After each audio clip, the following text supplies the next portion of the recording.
Hello everybody and welcome back to Animal Crossing New Leaf. Today, Puck's leaving town. It's pretty nice. I know you'll all agree that it's pretty nice. Well, you may not all agree, because like, some of you might really like Puck. I mean, he definitely doesn't seem like a bad villager, just... just don't feel any real attachment to him. It's a letter from India. Thanks to you, I'm eating delicious curries every day. I heard someone play an instrument I thought you'd enjoy. Ah. So, it's a sitar. And from Penelope, the kind, generous Stephen. It was so sweet of you to compliment my dingy place. Next time you come over, you won't even know you're in the same place. Promise? This is my thanks. You rock.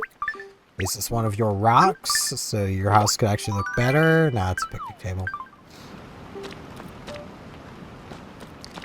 You know, if you were to replace those with, you know, proper furniture, your house would probably look better. But this rain's sucking me to the core. It's gonna stop sometime, right? What's up? Slightest. What's an unreasonable request of I've just got to have... give me a Dorado. I don't know if you want to be an IT girl, but, you know, I can do my best. I'm pretty sure that's a river fish. So I might do some fishing today. It's gonna keep on raining forever, isn't it? What's going on, Arthur? Let's talk. You make an awesome wish on your birthday, like happiness. If your wish comes true, it's important to have big dreams. I've got a million of them. Yeah. I'll talk to you in a second, Dina. I just want to get this dug up first. Hey, Deans. Hoi! Walks in the rain are good for the body and soul. What's on your mind? Let's talk. Living alone can get, well, kind of lonely. It's great to have such friendly neighbors. Indeed. Though every time I say that, I'm just in the camp of like, man, I would love to live alone. Oh, that'd be so nice. Especially if I could get like a little house just in the middle of nowhere. Good enough internet to keep doing what I'm doing. It doesn't even have to be like fiber. It just has to be good enough. Like, I could probably keep doing what I'm doing as long as I can get like 20 megabit up. Like 20 megabit up, 25 down. And that'd probably be more than enough for just me. Like,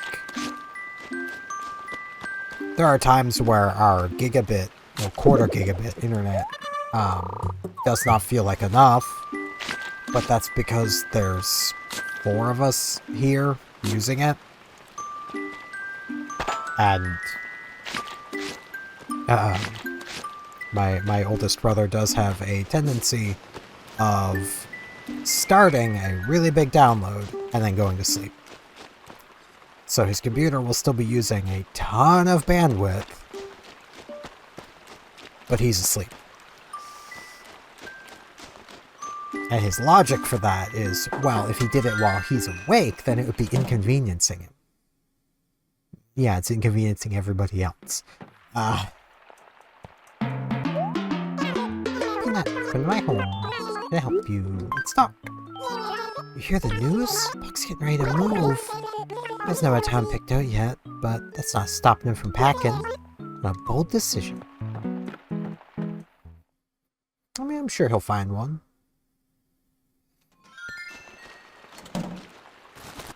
I actually kind of wonder, seeing we have a campsite villager, could I possibly invite them?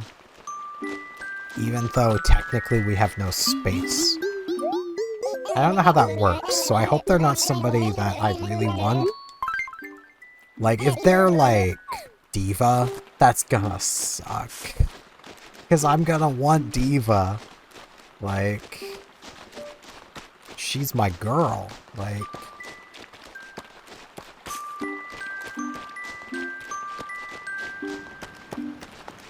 but yeah, like that would be just so nice. It's kind of funny. Back this was like literally like 2012, like shortly after I dropped out of school. My older sister was like, hey, you know, if you can get an application, just get an interview somewhere in like Halifax, I'll like pay for an apartment for you. It's like, I mean, I looked to try to get a job in Halifax at the time, but just knowing how I feel living here, yeah, I would not have liked that at all. Because like her thing was basically just, you know, pay for the apartment until I could pay for it myself, and that would give me independence. Because that's something I've kind of always wanted.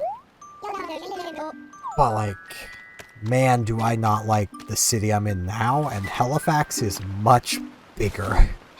I don't know if I could survive Halifax. It's too industrial. I just can't do it. It's just not... It's not how I roll. Okay, so I got ice cream sandwiches for walls and just dirt. Alright.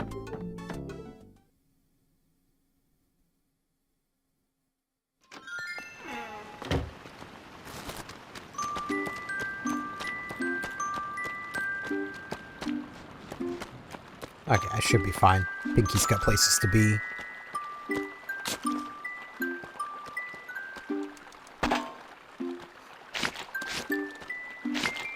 Yeah, I'm trying to think of things to, like, yap about. I got a new ship today in Eve. I, finally finished training Minmatar Battleships 5, so I picked up a Varger. The, Minmatar Marauder. Which is pretty nice. I have, doing the math, a roughly 3,000 DPS tank on that thing.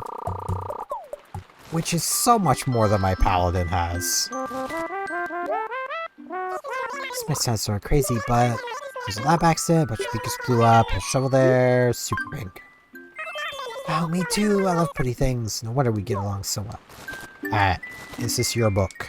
It's been rained on, it's probably a bit soggy, but... Is this your book? It's not hers. Okay. Now, I want to say, usually when an item is found like this, it's owned by somebody who lives near. Because, like, that seems to be how it works. So maybe it's Paula or Penelope's. Ah, Barbara's in here too. May as well ask Barbara first. Can you meet Paula when I'm here? What a coincidence. What I can talk about. Did you drop something? Is this your book? I see I've seen this before. Yeah, it must belong to someone. Hey girl. Yo! Barbara's here. You should hang out too, sister. So, anyway, did you like need something? Did you drop this? Is this your book? No, this isn't mine. Ask around some more, okay? I mean, could either of you give me a clue? Like, I do really feel like, for the next Animal Crossing, that I want them to do kind of a hybrid system. Where, instead of just directly telling you exactly who an item belongs to, they do just give you, like, hints. Where it's like, you know... Say, they mentioned, like, it looks like it would belong to somebody of blank trait. Blank type of, you know, personality. So, like, they'd be like, you know, oh, I've not seen this, but it's really cute. And that would indicate it's basically, like, you know, cute type villagers. Or possibly, like, you know, it'll have, like, an initial on it. If you have multiple villagers with the same initial, then you still have choices to make. You know, so like Pinky, Paula, Penelope, if it just had a P on it, you know, that would narrow it down to one of the Puck, could be Puck, you know, that sort of thing. Like, just narrow it down, but don't just directly say, oh yeah, it's that person's, like, New Horizons does it. But this system does get a bit annoying where it's just like, I've already talked to basically everybody, and now I've got to go around talking to them all again until I finally find the one who this actually belongs to.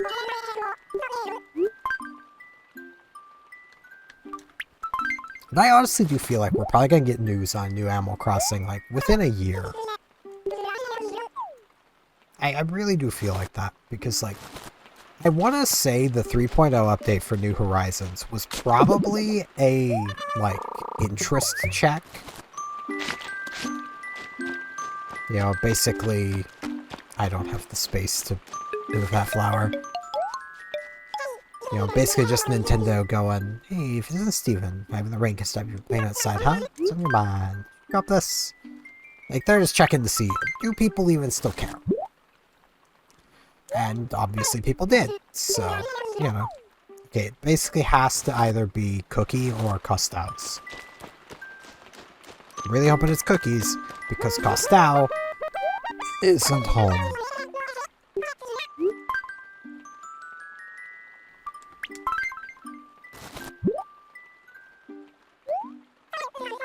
It's Costau's. Or I suppose it might be Puck's. I don't know if a villager who's moving can have a lost item. Need to stop in and see him anyway, so it's fine. Works out. It's probably Costau's, though. We never saw the inside of your house. You stagged with me the other day. You let me sort out my thoughts. I found me in my mind and moving away from this town. You sure then? I'm not gonna say goodbye, because I hope we'll see each other again. So I'll just say so long.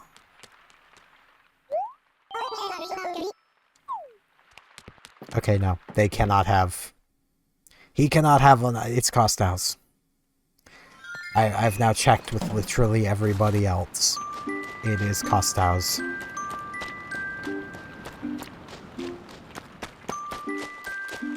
Seeing as he is the only one that's not home, that's kind of annoying.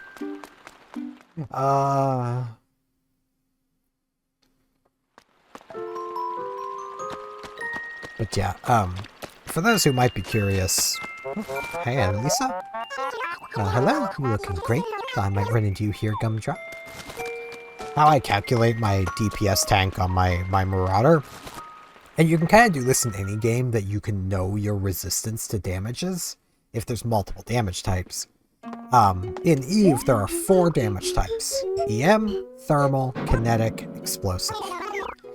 I basically took my HP repaired per second and then did a calculation of what is that as a percentage to the amount of damage I will take from each damage type.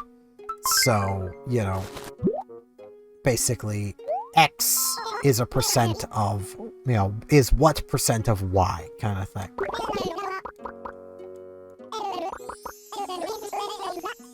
So, like, I suppose it'd be better to go...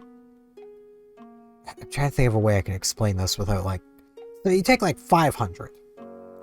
And you know you take 25% damage. And you heal 500 per second. So, 500 is 25% of what kind of thing.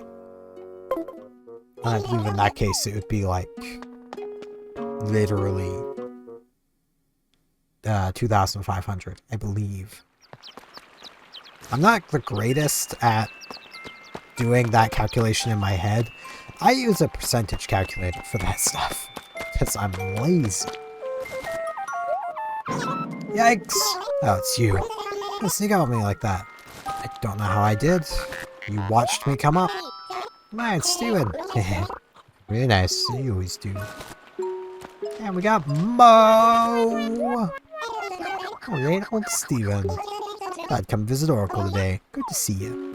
Good to see you too, man. Good to see you too.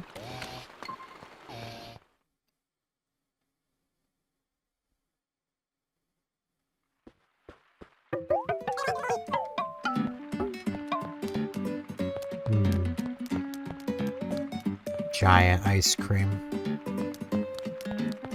I have no space for buying stuff. I was just kind of hoping to find Costau.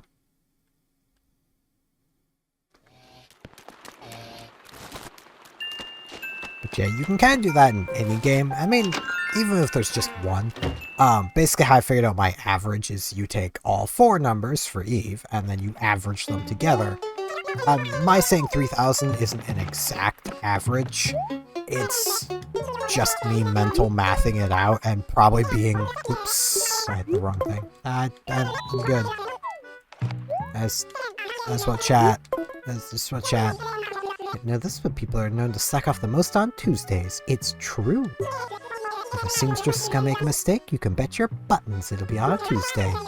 Mother used to say that it was some kind of ancient wisdom.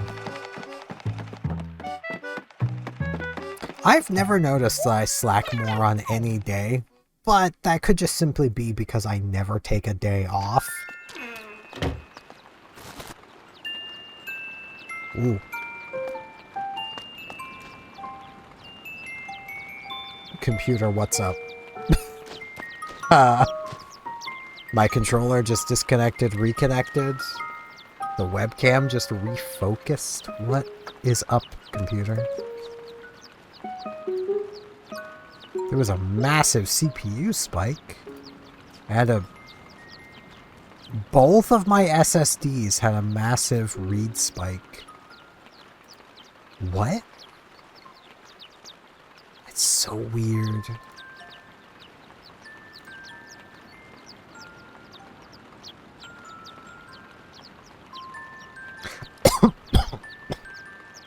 Oh, she's dying. Sucked in a bit of spit. BitDefender looks like it's doing something. That would explain that. Man, BitDefender is really trying its hardest. Also, Game Bar is here? Go away, Game Bar. Nobody likes you.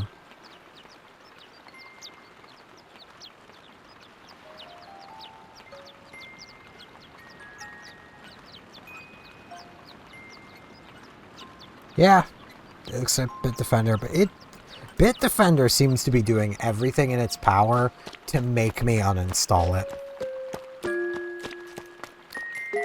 Like, it has been the most intrusive antivirus I think I've ever used. And not in the way of like, oh, it's sucking up computer resources. No, I mean, it has shoved the most pop-ups in my face. Like, I've had them pop up while recording, and like, I've never dealt with that with Malwarebytes. It has continuously bothered me to uninstall Malwarebytes because, you know, having them both installed could cause problems, and yeah, it might. I'm still not uninstalling the... No, I just wanted to talk. I could uninstall Malwarebytes, but honestly the one I'm tempted to uninstall is BitDefender. Because here's the way I look at it. Malwarebytes has not complained once about me having another antivirus installed. BitDefender is the one that's complained. So it can go. Especially where I don't tend to do anything that would necessitate having an antivirus really anyway. Outside of Malwarebytes and Windows Defender, which honestly isn't bad. Like, Windows Defender used to be absolutely trash. And the basic reason why Windows Defender used to be absolutely trash, and the kind of antivirus that you would never want to use, was simply it just never really got updated. So, you know, your Windows Defender that's there when you get the computer is probably going to be the exact same virus protection a decade later, you know. So, yeah, it was kind of trash. But these days, since basically Windows 10, it's been getting regular updates. And it's getting better and better at detecting stuff, and like, it's definitely not perfect. It misses a lot of day zero stuff. Basically, like, brand new viruses will get past it. But those are also brand new, and they're probably going to get past a lot of antiviruses. It's not just going to be Windows Defender. And even a lot of the bigger malwares, like, depending on how, like, not malwares, antiviruses, depending on how the malware goes about doing its thing, even they might miss this, miss a day zero just simply because, whatever the malware is, basically just fished for permission and is running completely in an area where the antivirus can't see it.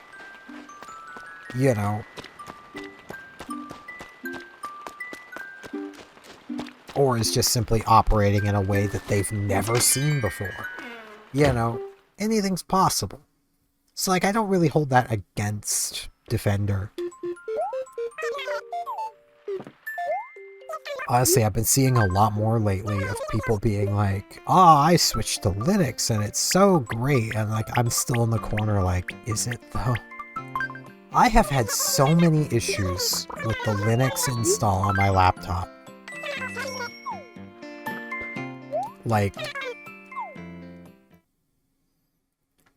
The one I've talked about before that annoys me still the most is having to navigate through a right-click context menu into the properties of a program and then ticking a box to allow Bazite to just run an application as an application. That has to be the most frustrating thing. And I've seen people argue that oh, Linux isn't trying to replace Windows. It's the operating system itself, no, might not be, but Linux users sure are. They want Linux to be the premier, most used operating system. Except they kind of don't, because if that were to happen, then they're going to have to deal with a lot more viruses, malware. People are going to be actively targeting Linux. And let's be real, Linux is probably vulnerable in many ways that are completely unknown.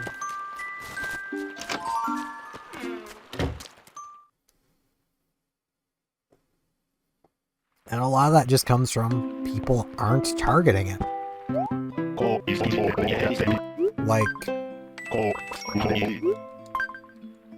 It's kind of in a way the same as Mac. No one's really building viruses for Mac. There are some. I can't say no, but it's very rare. If more people were using Mac, there'd be more viruses for Mac. That's just how it is. And because no one is particularly targeting Mac, there's probably a lot of vulnerabilities there that will be exploited should there ever be a massive uptick. Now, they do have the advantage when it comes to Apple of they tend to borrow a lot of their operating system for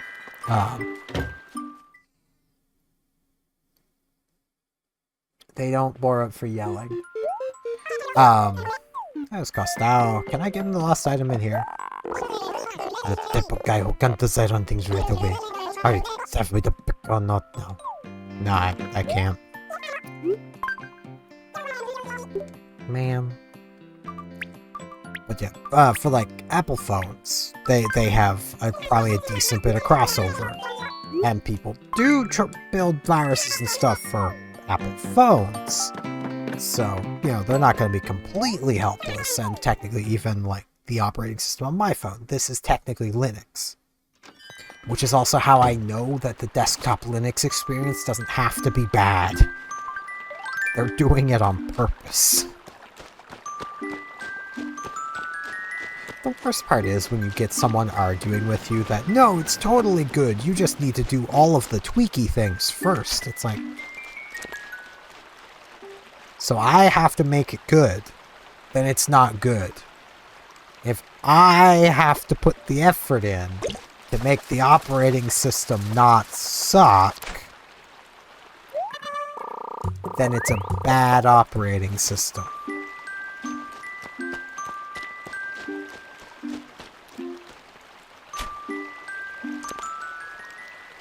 Like, and I've considered where I'm not particularly attached to what I have on my laptop, of like,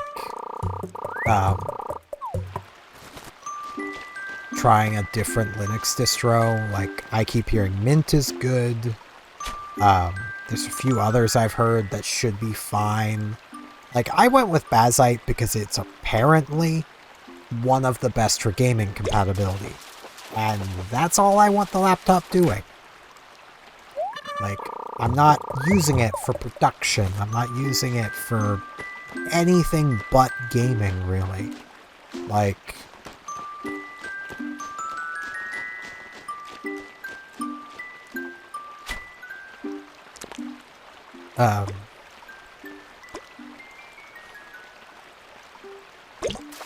it's just, at this point, it's like, well, do I really want to sacrifice another thumb drive to making another install drive? Because I can't reuse my old one. Because when I created it, I used the creation tool on the laptop that I then wiped to put an operating system on. Hey, one of the pigs. Toddler. Yeah, just live in this town. Camping's pretty good here, you know. Decided to spend some quality time here. It's fair, man. You enjoy yourself.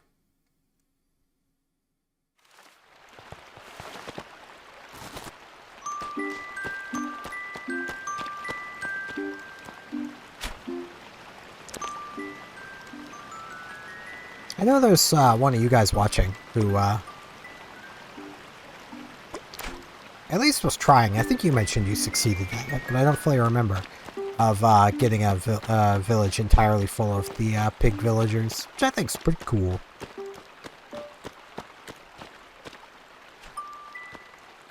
But yeah, like, I literally cannot undo that being a install medium for Bazite now, because I don't have the program I used to undo the damage, basically. And it very much seems creating Linux install media is more destructive. I'm just gonna say it, destructive towards a USB drive than creating Windows installation media is. I didn't think I was gonna notice. Like, I have multiple USB drives that I've used as Windows installation media. You download the Windows install thingy, you slap it on the USB drive, eject it, plug it into the thing you want it installed on, and it handles the rest from there. It doesn't need to completely reformat and mess with the USB drive. You're literally shoving an ISO file on a drive, and that's all you need to do. It's so nice. I don't know why Linux doesn't do that same thing. I would still have use of my drive if it did. Now, I don't really care. These drives were super cheap, but I only have 3 of them, and now technically I only have 2, because one of them is permanently bricked. I mean, technically I could use it to reinstall Bazite if I really wanted to, but you get the idea.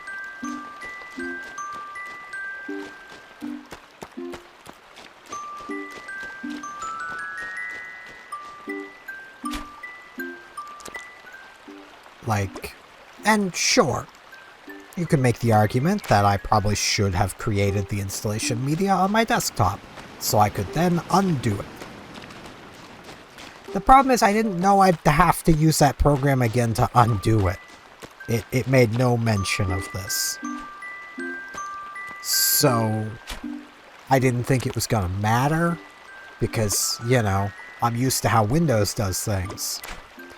Which, I have been told many a time, is a bad way of going at Linux, because, like, You know, it's not gonna work.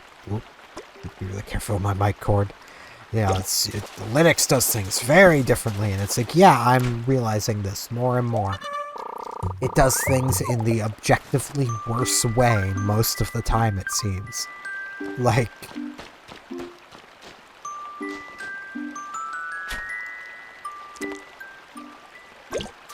And the argument will be like, oh, but, you know, Linux is safer because, you know, if you... Especially, like, say that thing of applications not running as applications. It's like, well, what if that application wasn't safe? It not just launching and instead, by default, pulling up the code lets you inspect the code first. It's like, I'm not going to sit here and read through every little line of code of something. If I'm trying to run it, presumably, it's because I already trust it. And I'm gonna be honest, if I were to make some form of malware that is gonna be running in a, you know, running an application on Linux, I'm just simply going to program that malware to simply turn that option on, or just to run it as an application. Like, I'm not gonna, you know, rely on the user running a sketchy application. I'll just do it myself. Hey there, Bucko. See, you wanted a Pico? Said it a while ago, but I just remembered I never used mine. You want mine? Sure, I'll take it. I mean, I don't want it, but I'll take it. No, is this already? But I really only used it once. Yeah, I'll wear it. Bam. I mean, I've worn one of these before for quite a while, but maybe that's why she thinks I wanted one. Bam. That is gonna be it for today, though. I'm kind of low on things to yap about. You can tell when I just get ranting about Linux that I'm kind of low on things to yap about, so that's gonna be it for this one. And hopefully I shall see you guys back here tomorrow for more Animal Crossing New Leaf. See you all then.